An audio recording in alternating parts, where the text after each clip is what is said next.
नमस्कार दोस्तों। कोरोना के इस सेकेंड स्टेज के जो भयावह रूप है, उसमें जो इस बार बहुत बड़ी प्रॉब्लम आई है वो है ऑक्सीजन की। ऑक्सीजन की कमी की वजह से कई राज्यों ने घुटने भी टेक दिए हैं। तो ऐसे समय में जो ऑक्सीजन की कमी आई है, उसकी वजह से जो ऑक्सीजन इंडस्ट्रीज है उन पे बहुत तनाव पड़ा है। पर हमें ये जानना भी ज़रूरी है कि ऑक्सीजन इंडस्ट्रीज जो है वो ऑक्सीजन बनाती कैसे है। तो आज की इस वीडियो में हम यही जानेंगे कि ऑक्सीजन बनती कैसे है और हमारे सिलेंडर से होके हमारे जो है हॉस्पिटल तक आती कैसे है।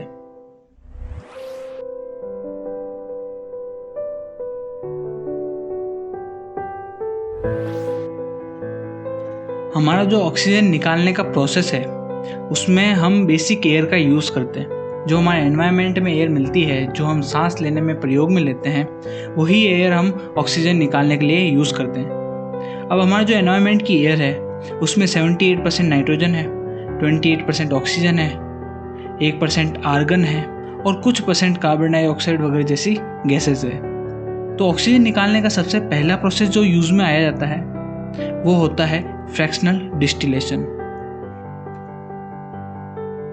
अब फ्रैक्शनल डिस्टिलेशन में सबसे पहले जो हमारी एयर है उसको हम -200 डिग्री सेल्सियस तक ठंडा करते हैं और इतना ठंडा करने पर वो जो एयर है वो तरल के रूप में यानी लिक्विफाई हो जाती है।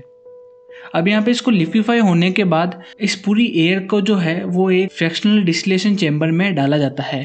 अब उस चैम्बर में उसको कई देर तक रखा जाता है और उसको धीरे धीरे टेम्परेचर बढ़ाया जाता है और उसके टेम्परेचर बढ़ते बढ़ते वो जो सारी गैसेज है धीरे धीरे सेपरेट होती जाती है।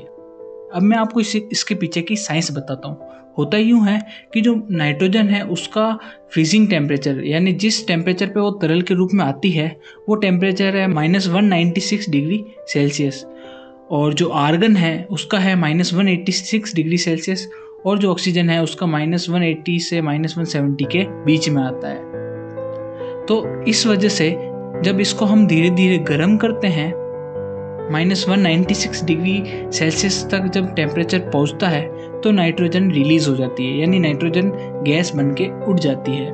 तो जो तरल बचा है उसमें अब ऑक्सीजन, आर्गन और कुछ गैसेज है। इसके बाद जो आर्गन है वो -186 डिग्री पे गैस बन के निकल जाती है। अब हमारे पास बचती है सिर्फ ऑक्सीजन। अब जो बाकी कुछ गैसेस बचती है वो बहुत ही कम मात्रा में होती है, इसलिए उसका कोई इतना मतलब होता नहीं है। अब जो हमारे पास लिक्विफाइड ऑक्सीजन बची है उसको हम वहाँ से निकाल कर साइड में हमारे एक टैंकर में भरकर ट्रांसपोर्ट कर लेते हैं। तो ये तो रहा फ्रैक्शनल डिस्टिलेशन जो होता है ऑक्सीजन का, उससे ऑक्सीजन निकालने का तरीका। इसके बाद जो तरीका यूज़ किया जाता है वो है कैटालिटिक एक्सट्रैक्शन का तरीका। इसमें जो है वो एयर को कंप्रेस करके यानी बहुत ज़्यादा प्रेशर पे डाल के एक चैम्बर के थ्रू उसको गुजारा जाता है। अब उस चैम्बर में जो है वो जियोलाइट नाम का एक पदार्थ रखा जाता है और उसके ऊपर से उस हवा को जब हम गुजारते हैं तो वो हवा से नाइट्रोजन को अपने ऊपर बैठा देता है। मतलब जो नाइट्रोजन है वो उसकी चिपक जाती है और जो ऑक्सीजन है वो वहाँ से निकल जाती है।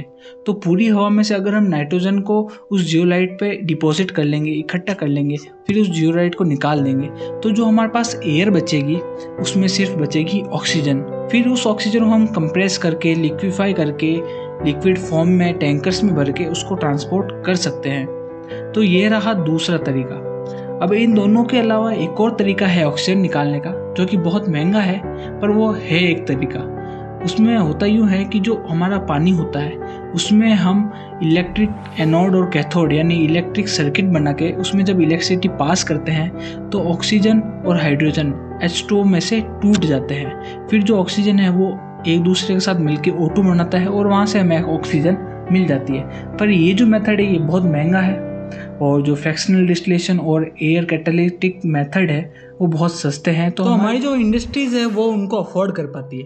पर जो ये इलेक्ट्रोलाइसिस वाला मेथड है ये थोड़ा महंगा पड़ता है, तो यही रीज़न है इसका यूज़ ना होने का। दोस्तों, ये जो लिक्विड ऑक्सीजन होती है वो एयर वाले ऑक्सीजन के मुकाबले बहुत डेंस होती है और इसका अगर हम रेफरेंस लेना चाहें तो मैं आपको बता दूं कि जो 1 लीटर लिक्विड ऑक्सीजन होती है वो एयर की 840 लीटर ऑक्सीजन के बराबर है।